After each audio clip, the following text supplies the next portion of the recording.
Hazırkı dövrün enataları часть 2. Dur Mehmet. Ne dede?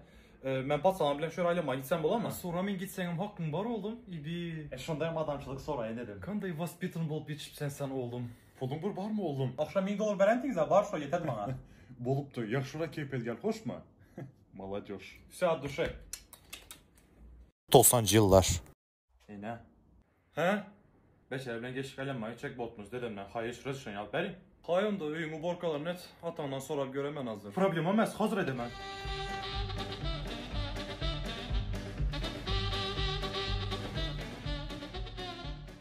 Oğlunuz zamana deydi dostlar bilen de şer aylanmak çekmiş ona razışönye soru. Gidip aylanıp geleversin erkek bekler çocuk. Köp şuna kazatlara öğretmen hocayın. Ertebirin üyeyim gelmedi bu yetmek. Bir karın hatını bara vur vakkıldamaşına gidip aylarsın şöbetçe ne yaptı diysenem bara. Olup da benim işim yok bundan sonra. Niye bir şeyse şunu etsin?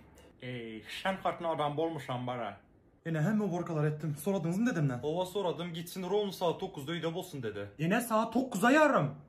Bol tez vaktin az kaldı senin. Yes.